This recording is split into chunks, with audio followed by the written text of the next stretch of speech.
On today's Star Trek universe, we will talk briefly about the new, very short trek, Worst Contact. But our focus will be on Lower Decks 404, Something Borrowed, Something Green, right after these words from our mystery sponsors.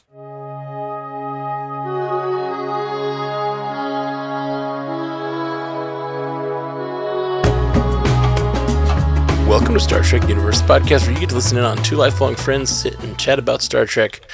My name is Matthew Carroll. I'm David C. Roberson. How's your day, Dave? Sleepy. Ooh, I hear that. Yeah. This new schedule of having to take a kid to school at 6 a.m. every day, or like wake up at 6 to get her to school, has really like eaten into my sleep time. Yeah. I don't have any of those days anymore where I can just sleep for 14 hours, you know? What happened to that? I don't know that I ever had exactly like a regular schedule of being able to do that, but... Oh, me neither. But it's like, you know, once every like 2 or 3 weeks, you might have one of those catch-up days where like, oh, been running real hard, and now I'm going to like sleep in for an extra 5 hours. Like, oh, I woke up at 8 like normal, but I'm going to roll back over and hit that snooze, you know? Yeah. But no, I can't really do that these days. So the weekends are supposed to be for, but that's when I work. So, So I'm a little run ragged right now as well. Well, when I sleep is when my legs get restless, so then they wake me up. Yeesh. So that's no fun. Yeah. Some lower back stuff, sciatica, restless legs. I just want to die. Man. It's like I can never rest. But I'm sorry, brother. Sorry. But you know, no rest for the wicked, though. So, indeed. So, let's talk about Star Trek. What'd you think of this very short trek? I thought it was probably the worst thing I've seen in a very long time. Yeah. It was gross and unfunny, and I felt like a 7-year-old wrote it. Yeah. And it 100%. actually pissed me off that this guy got some sort of contract with Star Trek to do these shorts, because this is the worst shit I've ever seen. Yeah.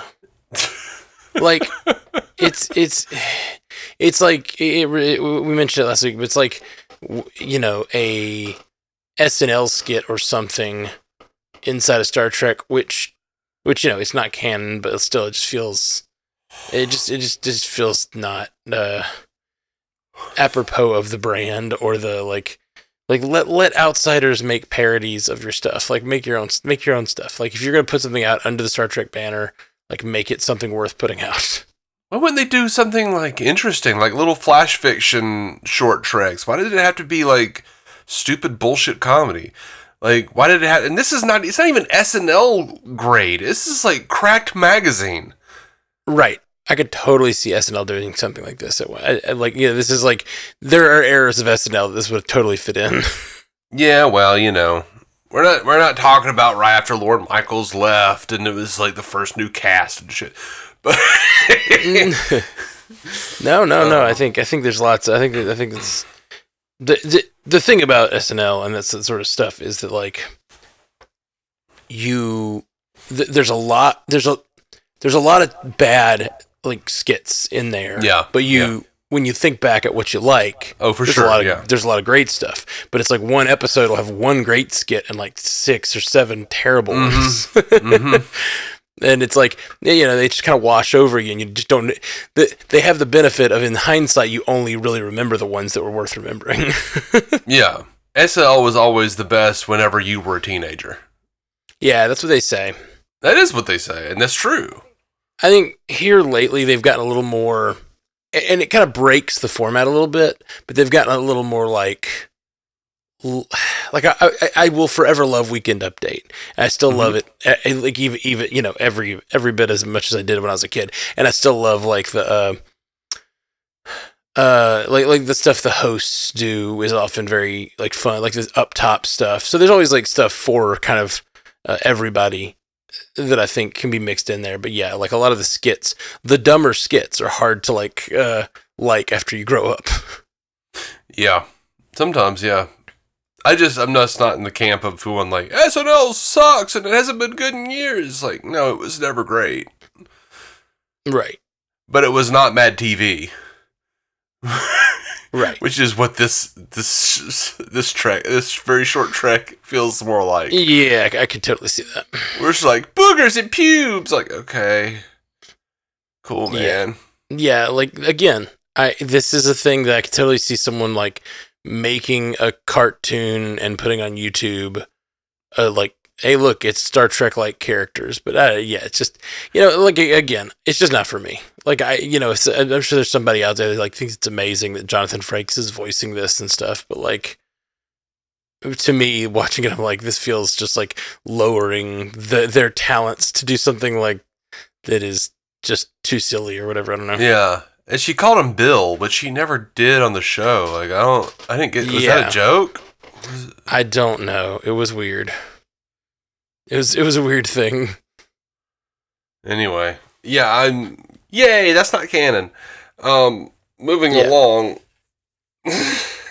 Not mad at you if you like it, but I don't. You know what? I'm not a fan. Normally I would agree, but if you liked that, I'm a little mad. Mm-hmm. I'm a little mad at you. I'm a little disappointed. I'm not mad. I'm disappointed. Thanks, Papa Dave. That's right. Well, the real reason we're here is let's talk about this week's Lower Decks, right? Yeah, sure. I thought we were here to see each other. Nope. Yeah, I'm definitely not. I'm just kidding. Okay. But no, yeah, another solid episode, and like getting to know that Tendi was not. We always knew that she had like that. What is it, Mistress of the Winter Constellations? We always knew that was her title, but we didn't realize how like what that meant for her place in society, and the fact that she was trained as Prime and trained as an assassin, and like she's done some badass things over the years, but like it's fun to know that she can break out like her assassin skills at any time if they need them. It's pretty great. Oh, absolutely. I loved it. This episode single-handedly cleared up a lot of the confusion around Orion society that has been building since, well, ever. Like, we've never had this much Orion stuff in a single episode. Mm-hmm. Yeah, for sure. We've never seen their culture like this. And we had a situation with Enterprise where they tried to kind of flip Orion society. They're like, oh, they're not Orion slave women. They're enslaving the men with pheromones. Mm-hmm. See? It's feminist. Right. And which kind of was also problematic in its own way. Sure. And, I like that this was just, like, this episode was just like, yeah, some of them have the pheromones, some of them don't. And, there's this aspect of society, and then there, I really liked, also, like, the commentary on true stereotypes and how annoying they are. Like, I feel like everybody has in their culture something they're ashamed of and they don't want to admit is a true thing. Right. And they're like, they might be living like, I'm not the embodiment of that. Don't put that stereotype on me. And then like, you're like, well, okay, cool. I want to go meet your family. And you're like, oh God, please don't. Mm-hmm. They are absolutely the living embodiment of the stereotype. Please don't, for the love of Christ. Yeah. I think every culture has that. And I really liked that here. I found it relatable. Oh, I wasn't going to call you out for it. I was just letting you talk. No. That's fine. I mean, I know you have it too, man. We live in the South. Yeah, for sure. It's it's a whole thing, man. But I like that element too, and it was interesting to see. The Vulcan to T'Lyn, thank you. It was interesting to see T'Lyn, for ethical reasons, quit doing her study or whatever. But I don't. It was just.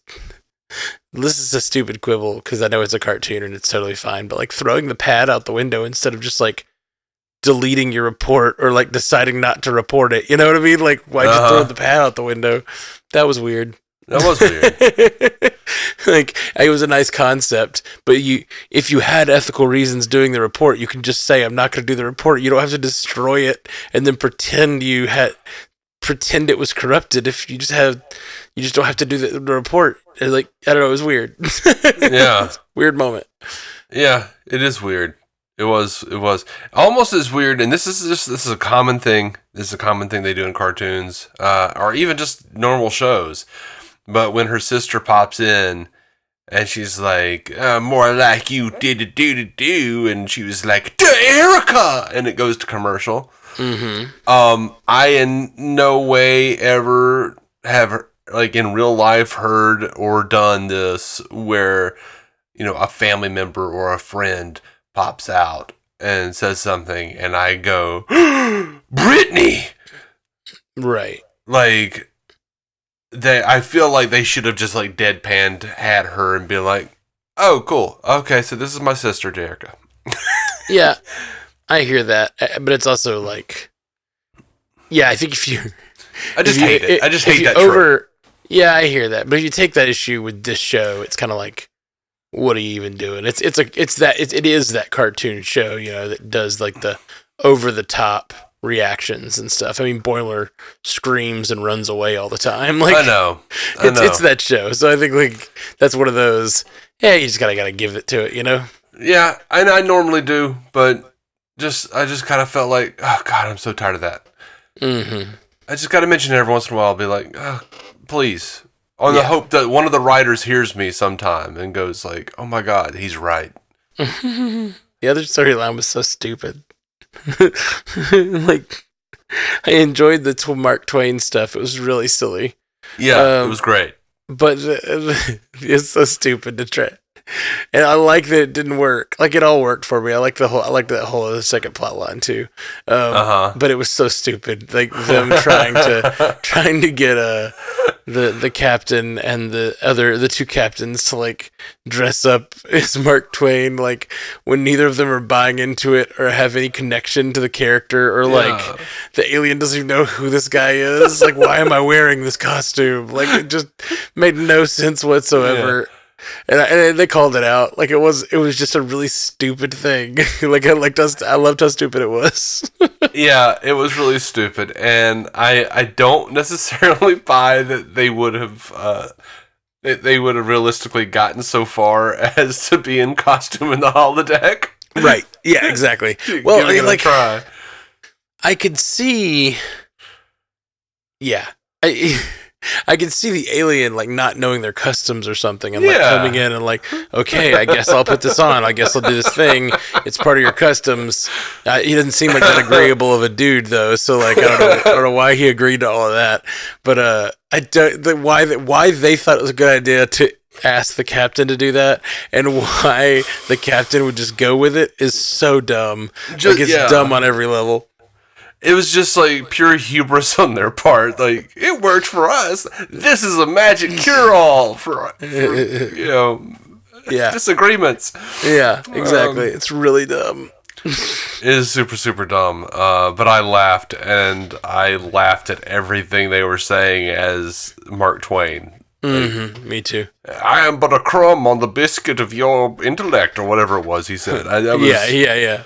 Oh, grits. I don't know. It was just really good stuff. Really funny. And yeah, just the two of them, the confusion on the holodeck characters' faces because there's two Twains. Like, I don't know. It's just weird and funny, man. Oh, no. My favorite thing was when they started to talk like themselves, and like all the people staying around, the little kid goes, and they're like, oh, I say so. That was really, really great. So the little kid's just like, you're not talking right. Yeah. Oh man, we didn't mention it. We're talking about the Tendi storyline, but man, Mariner keep getting stabbed in the shoulder in the same place was so good. It was. Did you hear her when they were going over like the photos that she was like, "This is right after I got stabbed during the daddy-daughter dance." No, I didn't hear that. She got stabbed a 4th time. That's amazing. It's really amazing. Yeah, I loved that bit. It was real dumb, and my brain sort of reacts against it as being like a plausible thing that would happen in universe. But the bit is so Simpsons. I can't help but love it. Yeah, same. It's when she throws it and it like ricochets off of a wall, like Mariner's hiding and it like ricocheted off the wall and landed in the exact same spot. It's so funny. Yep.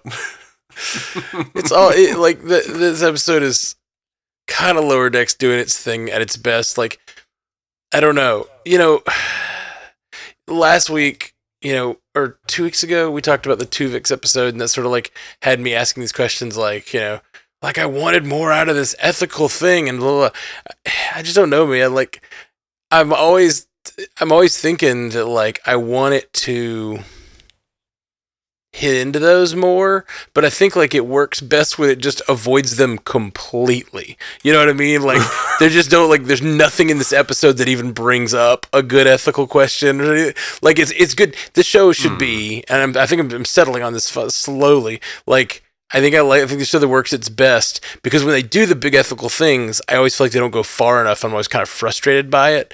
But when they just tell a good adventure story in the world of Star Trek and they have character growth and character changes, that's what I love about this show. And like this episode was a great example of like silliness and adventure and like low stakes fun.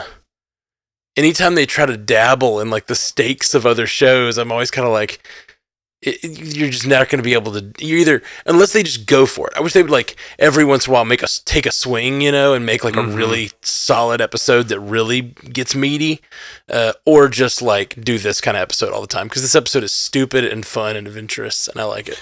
Well, I don't think it's completely stupid, but yeah, I get what you're saying. Like, I think if there was something ethical there about like T'Lyn coming to understand that sometimes, gathering data isn't, as important as having a friend, non-consensual data, as I think she put it. Yeah. But there's also something there about, being who you are and living your truth and being who you want to be. Of course, I would think it would be really interesting because, damn, Tendi knew how to do that shit. I think there's a part of her that really likes it. So I hope at some point, like, she can embrace the mistress of the winter constellations a little more and, like, realize that she is both of those things, that she can be both of those things. Right. Yeah. That would be cool. That would be cool. But I kind of like that. I don't know if she likes it. That's an interesting interpretation. I mean, she's really good at it though, and that I think is what's interesting. She's trained in it and really good at it, but she's decided that's not the life she wants, and it finds it. We kind of examine even more like why she feels the way she does about the throwing off the like what's the word I'm looking for stereotypes.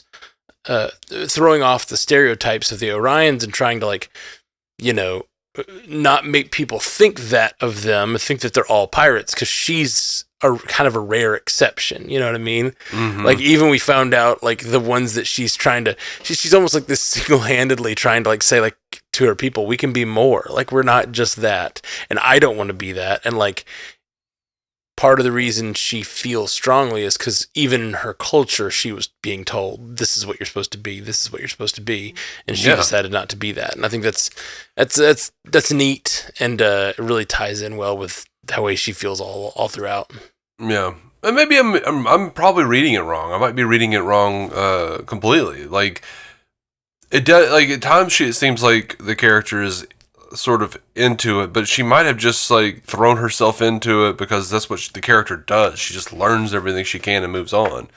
Right. So maybe it's just like that's just simple to her now. She knows everything about it. She just knows how to do it. She's a little bored by it, maybe. I don't. Yeah. She's definitely great at it, and like when she embraces those roles, like it definitely seems like she takes to it like a fish to water, as it were. So you got to imagine there's some like level of enjoyment, but every time she turns to her friends, there's this embarrassment about like who she's being, and yeah, it's an interesting character trait to be like so good at something and just not want to be that at all, you know?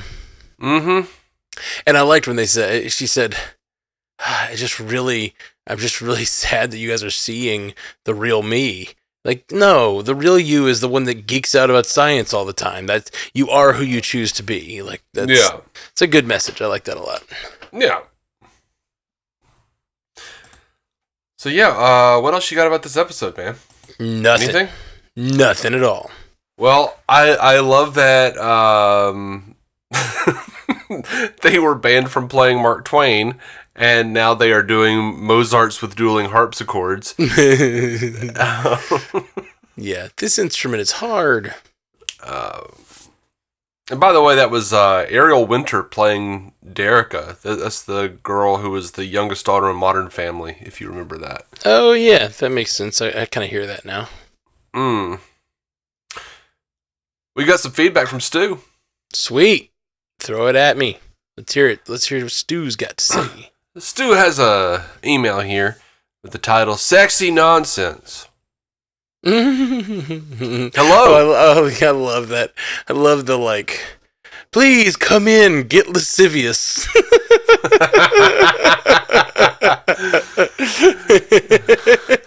That was good. Can I just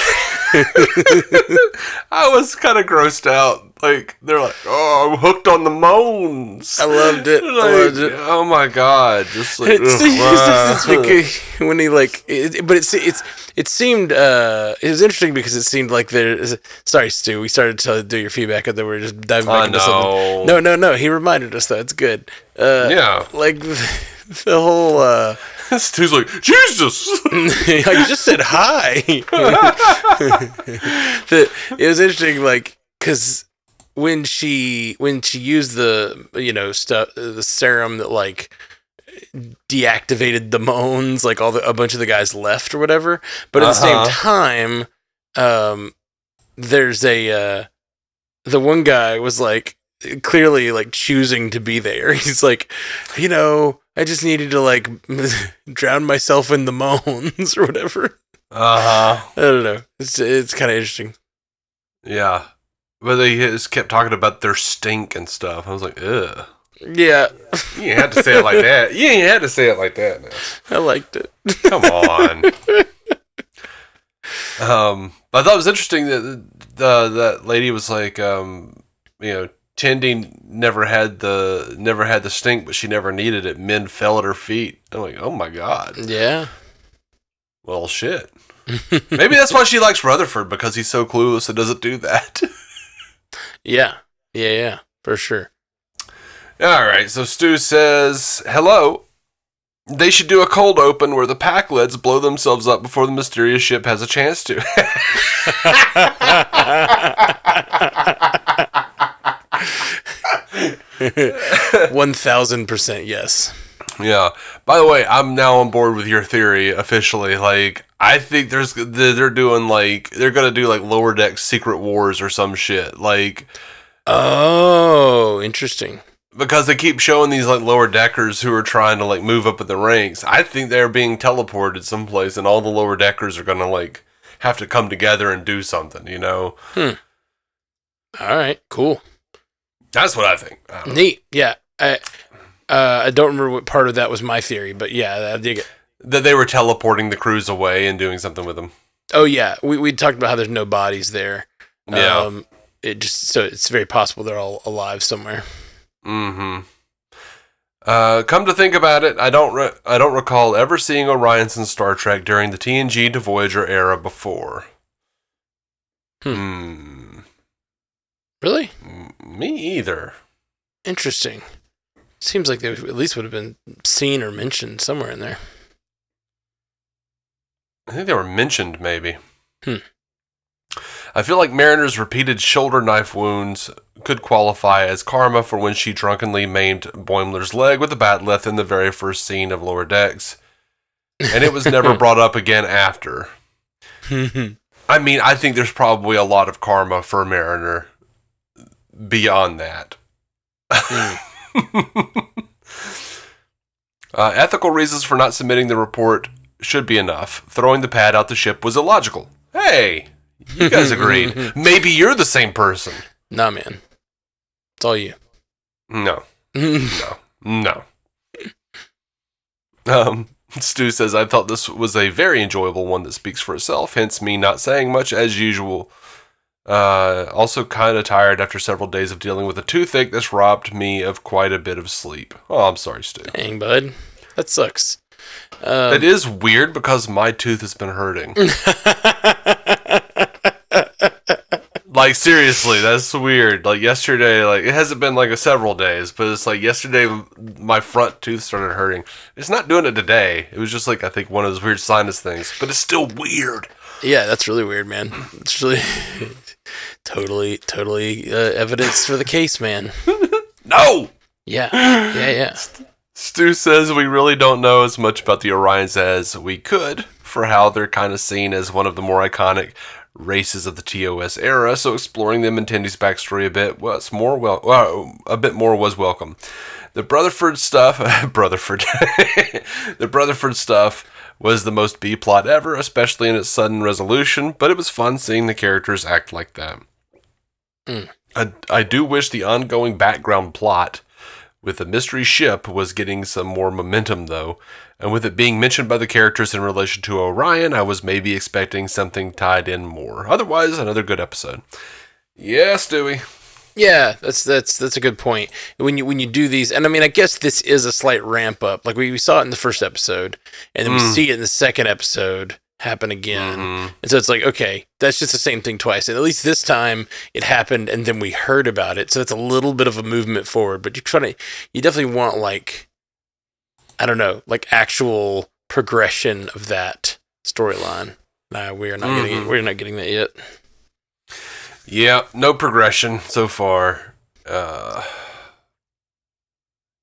Whatever. Yeah. I'm not worried about it. Hopefully it'll be, an interesting storyline at the end of it. Yeah, dude. Well, I dig it, man. Thank you, Stu. Yeah, I like this episode a lot. It's a lot of fun. It's a good, easy, fun adventure one with lots of stupid shit in it. It's stupid shit that it walks the line perfectly. It's like it walks the line perfectly. We just talking about it at the beginning, the whatever it's called, Very Short Trek, how bad it was, and it's like this. It was the worst contact. Yeah. We're talking how bad it was, and like this is just like, I don't know, a reminder that there's a thin line, because this is there's lots of stupidness in this episode, but somehow the jokes work really well. It's like the characters can act stupid, but you don't want the jokes to be stupid, you know? Yeah, I liked the killer bug drinking game. Yeah, me too. I could imagine seeing Riker playing that. Oh yeah. 100%. Or Kirk, you know. Yeah, totally could see that. So, I dig it, man. All right. Well, anything else you want to touch on any of this stuff?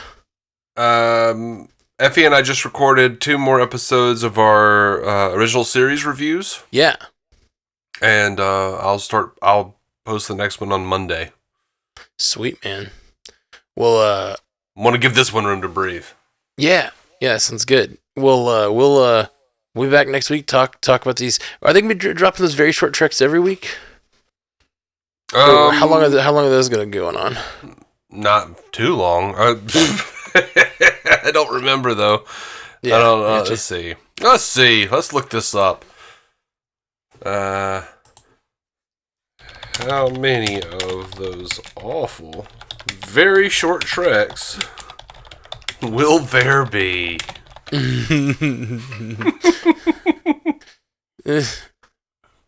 So silly. I hope you typed all of that into Google. I did. Nice. There will be 5 of them, so we've got 2 more. Jesus. All right. I mean, you know, whatever. I'm not like mad at it. It's fine. They exist. No. I mean, I'm a little mad at it. Like, I'm getting there. I always say this. I just like when you make bad stuff and you put the brand name on it, it makes me mistrust the brand all the more, and this just this stuff it makes me feel that way. Yeah, like if they put out a Blu-ray of the 5 very short tracks, I'll stick it on a wish list. I will not. It's still got the actors, you know, but yeah. I won't like it. No, I will definitely not be requesting that. Well, you know, I'm a weirdo completist, but I hear you. All right, guys, we'll be back soon. Peace. Joel True. Live long and prosper. Why do you forget every week? I do not. I haven't forgotten in a very long time. And then you bring up I forget every week? What are you talking about? Every week. Like, we can go back and listen to them. Like, I almost never forget. Every week. No, I'm kidding. It's like twice a year or something. I say something wrong. Oh, it's more than once a year or whatever it is. Yeah, twice a year, like I said. No, it's more than twice a year for sure. You go through stretches. Yeah, when we haven't done a show in a while, or like we take a break, I tend to come back and like be a little fuzzy because I end most of the shows by saying peace, and so get to that point, I'm like, that's not what I say here. All right, guys, we're out. Joel True. Live long, live prosperous. Mm-hmm. Thank you for listening to the Star Trek Universe Podcast, a Stranded Panda production. If you'd like to hear more from David C. Roberson, check out the DC On Screen podcast or maladjusted.tv for his web videos. If you'd like to hear more from Matthew Carroll, check out the Marvel Cinematic Universe podcast or listen to his music. Just search for Matthew Carroll anywhere you get music.